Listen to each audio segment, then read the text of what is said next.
Hi everybody, welcome to Simply Scuba. In this breakdown we're going to be taking a closer look at spools. So spools have rocketed into popularity with the increase in awareness of dSMBs. So we need to bring with us a length of line to be able to send up our surface marker buoys without, just losing it like a balloon. So reels were the standard, and they're still available obviously, but reels are slowly going out of fashion, especially for recreational divers, because reels have fairly bulky compared to a nice compact little spool, and reels have moving parts that can lock up. Spools, however, are much more compact, and they're literally just one single part of the reel, just with all the moving parts just taken off. All you really need is the spool. So they're much neater to carry around, and they still do the same job. But there are a million and one designs and styles out there, but a good spool is useful for all sorts of things. Now, most divers use them for surface marker buoys, it's what they're really useful for, but you can also use them when you need to lay down a guideline or whatever you can think of really. Sometimes in the water, it is just handy to have a length of string to fix a problem that you're facing. So let's take a closer look at spools. So the main body of the spool is, you do get quite a few different variations. All it really is a spindle with a few holes on either side of the body. That's kind of it. The body is typically plastic, or it's going to be made out of metal, and it depends on what you really need your spool for. Plastic spools are the cheapest, and they're pretty tough too. A plastic spool can take quite a beating before it actually packs in, but they're not invincible. Plastic spools are also pretty light, so they really are the preferred all-rounder. Most of the basic spools tend to be plastic. With metal spools, you tend to get two choices. You either get steel or aluminium.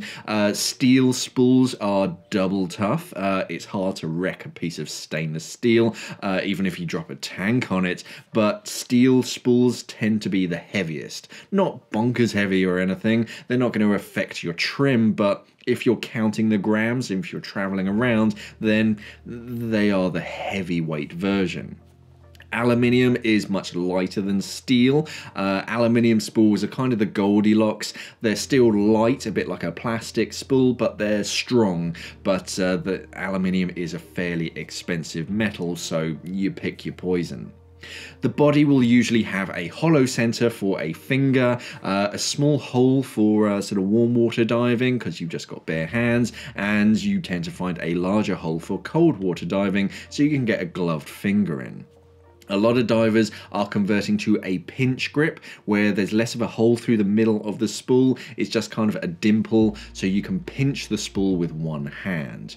That's good because you don't really want a solid grip on your spool if the line suddenly snags as your SMB is shooting up, because if it's on your finger, it's just going to yank your finger, so you want to be able to let go of it quickly. So a lot of people are moving to just a traditional, an old-fashioned pinch grip. Either side you will have walls of the spool, and these are the bits that have all the holes in around the side. The holes are for locking the spool in place, so they need to be accessible and pretty no nonsense. A lot of cheaper spools and kind of modern designs are being produced with kind of odd shaped holes.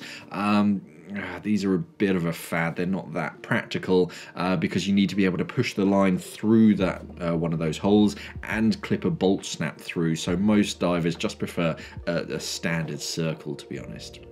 The walls are typically flat and parallel with one another, but some spools will have flared walls just to make winding on that line a little bit easier. It just opens up your catchment area. The size of the spool denotes the length of the line, funnily enough. So spools start off pretty small for compact safety stop spools, and and just kind of jump lines, something where you don't need a lot of line, you just need about 15 meters or so. And then the spool gets a little bit larger, and then on from that they just get a little bit wider so you can fit more line on it.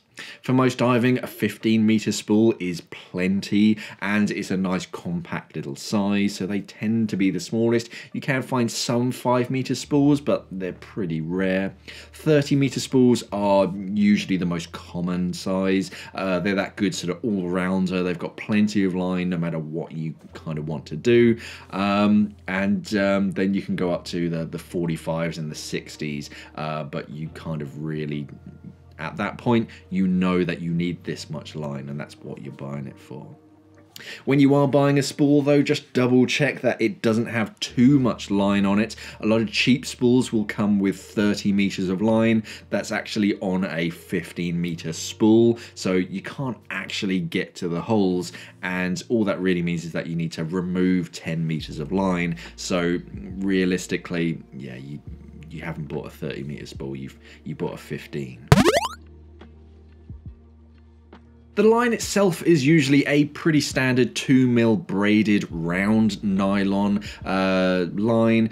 Round lines work for most things pretty well, but you can also find a flat tape alternative. It's a little neater to roll away, it takes up a bit less space, and I prefer it because I just find it a little bit easier to untangle the line. Yeah, I find it's a bit easier to separate the lines in my opinion when it's a flat tape, but it's really not that big of a deal. Line is typically white, yellow or orange to contrast with the blues and greens of the water. In my experience, the actual colour doesn't make that much of a difference. The only thing that I've noticed is that yellow line tends to just discolour over time, so they don't stay yellow for very long. They end up turning just this kind of yellowy brown colour. The active end of the line that you're actually attaching onto things, this part is called the leader. So you want your leader to be a decent size to make it easier to use your spool. Brand new spools typically have a teeny tiny little leader just to fit a bolt snap on. Get rid of that and make your own. If I'm tying my own leader in a brand new spool, I typically make it large enough to fit my whole hand holding that spool through the leader. That's kind of the size that you actually want to be looking at.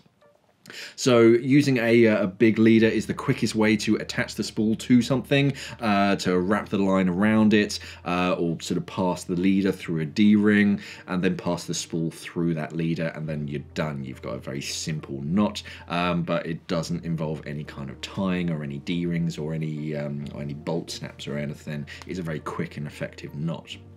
Leaders can be fitted with a swivel. These are pretty fancy. You don't tend to see too many of these, to be honest, and they don't seem to eliminate all twisting, even though that's what they're kind of there for. But they do allow the leader to swivel, so when you're winding back on the line, it doesn't twist on itself quite as much. Some divers like to mark their line at key points for reference, basically.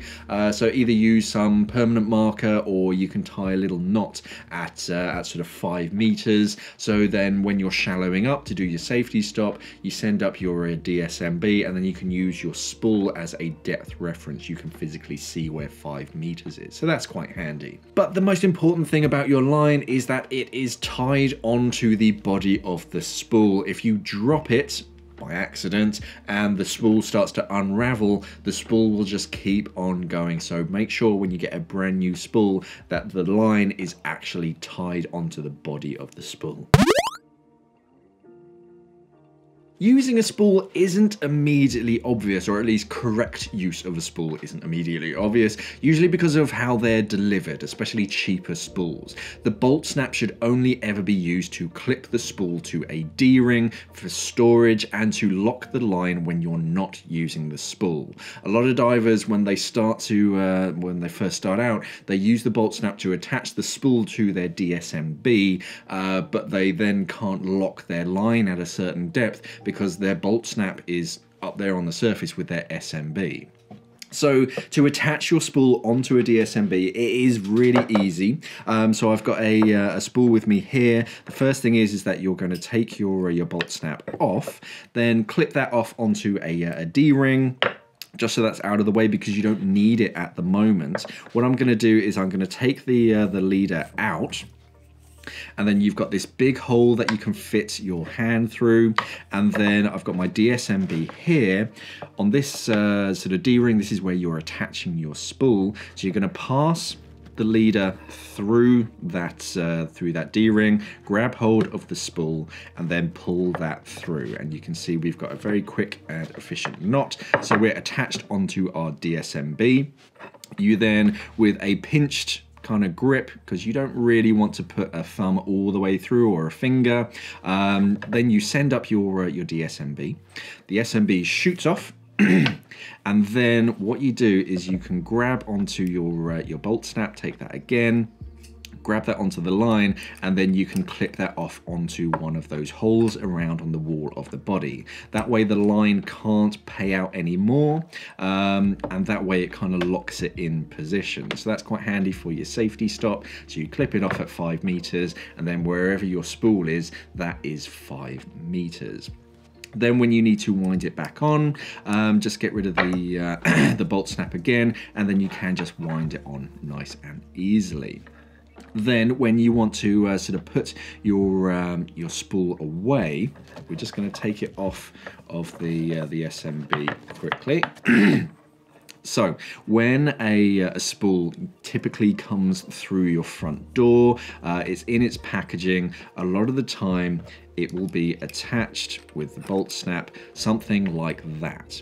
So that kind of makes sense, and then you can clip that off onto a D-ring and your spool is nice and neat and compact. However, this is not a good way to store your spool, because if all your gear is kind of jostling around and your bolt snap pushes like this, it opens up the gate and it lets go of everything and you've just lost your spool.